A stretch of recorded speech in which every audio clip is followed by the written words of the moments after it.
पाकिस्तान और ऑस्ट्रेलिया के दरमियान दूसरा वनडे जारी। ऑस्ट्रेलिया की पाकिस्तान के खिलाफ बैटिंग मुश्किलात का शिकार। 87 रन पर 4 खिलाड़ी पवेलियन लौट गए। शाहीन शाह अफरीदी ने ओपनर्स को चलता किया। जैक फ्रेजर 13, मैथ्यू 19 रन बनाकर आउट हुए। तीसरी विकेट 79 रन पर गिरी। इंग्लिश 18 रन बनाकर कैच आउट हुए। लिबोशिन 6 रन बनाकर हार स्ट्रोक का शिकार बने।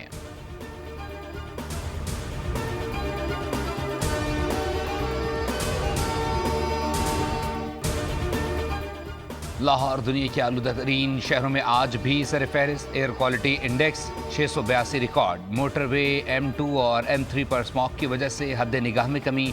तर्जुमान मोटरवे पुलिस के मुताबिक आने वाले दिनों में स्मॉग और धुंध में इजाफा मुतवक्के है। स्मॉग के बदतरीन सूरत हाल के बाद लाहौर यूथ फेस्टिवल के मुकाबले मुलतवी कर दिए गए।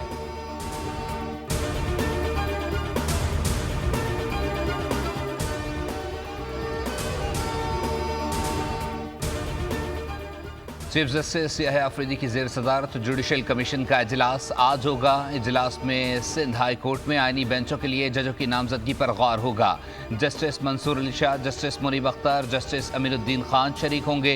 इजलास में वफाकी वज़ीर कानून आज़म नज़ीर तारड़, नुमाइंदा Pakistan bar council Akhtar Hussain, opposition leader Omar Ayub, Shibli Faraz, Farooq H Naek, Sheikh Aftab Ahmed और रोशन खुर्शीदा बरोशा बतौर मेंबर शिरकत करेंगे।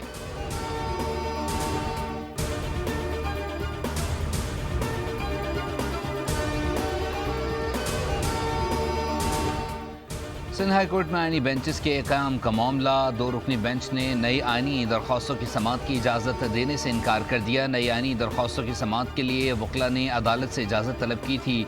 जस्टिस सलाउद्दीन ने रिमार्क्स दिए। आज आईनी बेंचेस बन रहे हैं। कौन सा केस किस बेंच में जाएगा फिर फैसला होगा।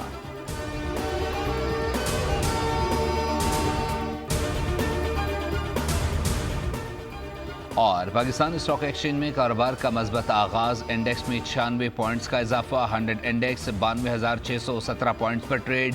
गुज़िश्ता रोज़ इंडेक्स 92,520 पॉइंट्स पर बंद हुआ था।